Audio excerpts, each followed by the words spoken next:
The live TV, सच सबसे आगे। दोस्तों, जब से भारत जोड़ो यात्रा हुई है तब से एक बात बहुत स्पष्ट हो गई है कि बीजेपी के लिए सबसे बड़ी चुनौती जो है वो राहुल गांधी जी हैं। इससे पहले बीजेपी ने एक लंबा वक्त जो है कई सालों का राहुल गांधी जी की छवि को धूमिल करने में लगा दिया। बहुत सारे संसाधनों का इस्तेमाल भी किया गया, न जाने क्या क्या किया गया। लेकिन भारत जोड़ो यात्रा के बाद ऐसा लगता है जैसे 1-on-1 मुकाबला हो गया हो मोदी जी का और राहुल गांधी जी का। इसीलिए बीजेपी बार बार विरोध कर करके राहुल गांधी जी के कद को और असल रूप देती चली जा रही है। अब लेकिन एक बहुत बड़ा झटका पड़ा है बीजेपी के नेताओं को कि एक तरफ जहां गुजरात में मानहानि के केस में जो भी फैसला आया हो उसके ऊपर भी एक बयान मोदी जी का चर्चा में आ गया है कि भाई अगर राहुल गांधी जी को सजा होती है तो फिर मोदी जी को भी होनी चाहिए। लेकिन झटका जो पड़ा है बनारस के कोर्ट से पड़ा है। वाराणसी के एक अदालत ने जो रिजेक्ट किया है एक प्ली को बीजेपी के कुछ समर्थकों का, बीजेपी कुछ नेता की, वो अपने आप में बहुत बड़ा झटका है। क्योंकि बीजेपी जो नेतागिरी कर रही थी सबसे बड़े विषय के ऊपर, वो केम्ब्रिज यूनिवर्सिटी में दिए गए राहुल गांधी जी के बयान को लेकर कर रही थी। राहुल गांधी जी का कहना यह भी था कि भाई ये बार बार इस तरह की बातें इसलिए कर रहा है मेरे विदेश के बयान की, ताकि अडानी जी से चर्चा हट जाए, और वो उसमें मैं इनको सफल होने ही नहीं दूंगा। लेकिन अब क्या हुआ, जनसत्ता ने लिखा राहुल गांधी के केम्ब्रिज यूनिवर्सिटी में दिए गए बयान को लेकर केस दर्ज करवाने पहुंचे थे बीजेपी नेता। बनारस की कोर्ट ने कहा नहीं। बनारस के कोर्ट ने लाइव लॉ ने भी लिखा है कि रिजेक्ट कर दिया उस याचिका को जिसमें बीजेपी नेता गए थे राहुल गांधी जी के ऊपर केस दर्ज कराने के लिए।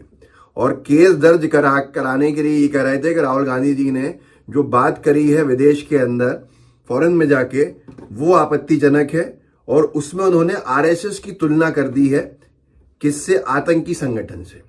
तो इस पे लेके बीजेपी के नेता को आपत्ति थी और वो कोर्ट में गया।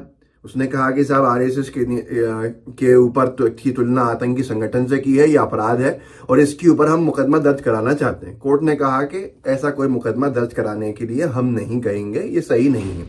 जनसत्ता ने आगे लिखा है, एडवोकेट शशांक शेखर त्रिपाठी ने ये याचिका 156(3) सीआरपीसी के तहत लगाई थी। 156(3) सीआरपीसी वो होता है कि जब अगर कोई व्यक्ति को ऐसा लगता है कि पुलिस उसकी एफआईआर दर्ज नहीं कर रही है और उसके केस में दम है, एफआईआर दर्ज होनी चाहिए, तो न्यायालय जो है सीआरपीसी में उसको अनुमति होती है कि आप न्यायालय में जाइए, कंसर्न कोर्ट में जाइए, जो उस थाने का जुरिस्डिक्शन जिस कोर्ट के पास हो, और वहां जाके अपनी शिकायत दीजिए कि ये मैंने थाने के अंदर शिकायत दी हुई है, लेकिन थाने में कोर्ट में केस दर्ज नहीं हुआ है, थाने के अंदर एफआईआर नहीं लिखी गई है, लिहाजा मेरी एफआईआर के डायरेक्शन दिए जाएं थाने को लिखने के। कोर्ट में सिद्ध करना पड़ता है कि क्यों एफआईआर इसमें जरूरी है और कैसे एफआईआर का होना संवैधानिक है और सही है। तो ये साहब नेताजी पहुंचे होंगे बीजेपी के कोर्ट में और ये वहां सिद्ध नहीं कर पाए कि राहुल गांधी जी के ऊपर इस पूरे के पूरे मामले में एफआईआर होनी है। तो 156(3) सीआरपीसी के तहत लगाई थी। उनका कहना था कि राहुल गांधी ने लंदन में मौजूद केम्ब्रिज विश्वविद्यालय में आरएसएस की तुलना आतंकी संगठन से की थी। इससे संघ के 10 करोड़ स्वयं सेवकों को झटका लगा है।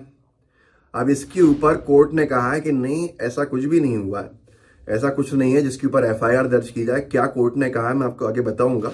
लाइव लॉ ने भी इसको ब्रेक किया। Varanasi court rejects the application of a BJP leader seeking registration of an FIR against Congress leader MP Rahul Gandhi और फरवरी 2023 केम्ब्रिज यूनिवर्सिटी स्पीच। बनारस के कोर्ट ने रिजेक्ट कर दिया उस एप्लीकेशन को जो बीजेपी के एक नेता ने एफआईआर रजिस्टर करने के लिए लगाई थी कोर्ट के अंदर कांग्रेस नेता और सांसद राहुल गांधी के खिलाफ 2023 फरवरी के अंदर पिछले महीने उनके भाषण को लेकर जो केम्ब्रिज यूनिवर्सिटी में दिया गया था। उन्होंने ये भी लिखा है आगे, the play alleged that Gandhi made statements against the unity of India. इस एप्लीकेशन में ये भी कहा गया था कि राहुल गांधी ने भारत की एकता के विरोध में बयान दिया है वहां पर। लेकिन अदालत ने क्या कहा है सुन लीजिए। एडवोकेट शशांक शेखर, ये जनसत्ता ने लिखा है, शशांक शेखर त्रिपाठी ने याचिका 156(3) सीआरपीसी के तहत लगाई थी और राहुल गांधी ने लंदन में मौजूद केंद्रीय विश्वविद्यालय में आरएसएस की तुलना आतंकी संगठन से की थी। उनका यह कहना था। इससे संघ के 10 करोड़ स्वयंसेवकों को झटका लगा है।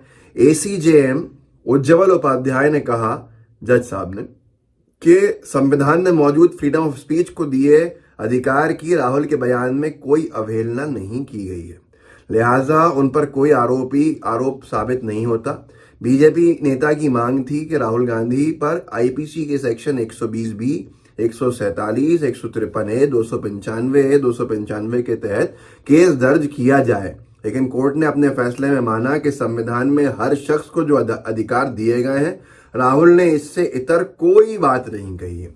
आप खुद सोचिए, बीजेपी के उस नेता को, पूरी बीजेपी को कितना बड़ा झटका पड़ा होगा। ये तो उम्मीद लगाए बैठे थे कि वहां एफआईआर दर्ज करने के आदेश दे दिए जाएंगे वाराणसी कोर्ट में, लेकिन जज साहब ने पूरे उनके अरमान ठंडे कर दिए और साफ कहा कि संविधान सम्मत जो है बात वो की गई है। संविधान में जो अधिकार मिले हैं फ्रीडम ऑफ स्पीच के, उसी के हिसाब से कहा उन्होंने, उसके खिलाफ कुछ नहीं बोला है, कोई एफआईआर दर्ज नहीं होगी यहाँ पे। हिंदुस्तान ने एक और चीज लिखी है कि जिस तरह से कल गुजरात के कोर्ट ने राहुल गांधी जी के खिलाफ मानहानि के केस में सजा सुनाई 2 साल की, सुप्रीम कोर्ट जाएंगे, जो भी करेंगे और फिर कानून पे बात होगी, लेकिन उसमें मोदी जी को लपेट ऐसे लिया गया कि मोदी जी ने नेहरू सरनेम पर बयान दिया था कि अगर राहुल गांधी जी ने मोदी सरनेम पर बयान दिया और मानहानि का केस सिद्ध होता है, मानहानि सिद्ध होती है, सजा होती है, तो अब मोदी जी को भी सजा होगी क्या? बीजेपी के कुछ नेताओं ने, ऐसा लगता है, लोगों का कहना है कि मोदी जी को जबरन उलझा दिया इस पूरे मामले में। हिंदुस्तान ने लिखा है, पीएम मोदी ने भी नेहरू सरनेम पर किया कमेंट, तो सजा सिर्फ राहुल गांधी को क्यों? आपको आई इमरजेंसी की याद। इसमें आम आदमी पार्टी भी राहुल गांधी जी के समर्थन में उतर आई है। जनसत्ता इससे पहले छाप ही चुका है कि राहुल जी चिंता का विषय बने हुए हैं पूरी बीजेपी के लिए। सुरेश चव्हाण के ने एक पोल करा दिया था कि प्रधानमंत्री 2024 में किसको देखना चाहते हैं, सर्वाधिक वोट राहुल गांधी जी को मिले, उनसे कम मिले मोदी जी को। खबर छपी अखबार के अंदर जनसत्ता में।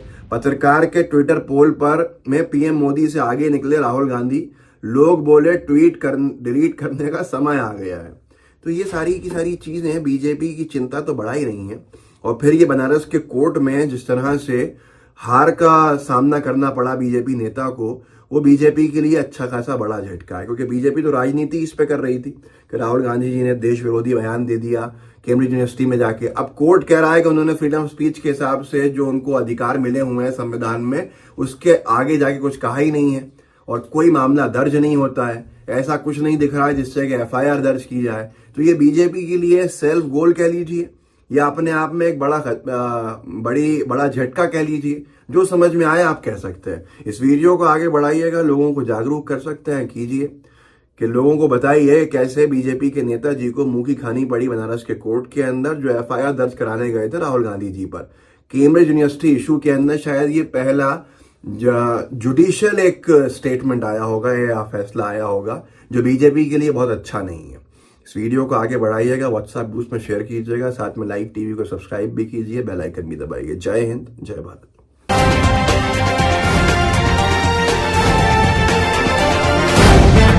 द लाइव टीवी, सच सबसे आगे।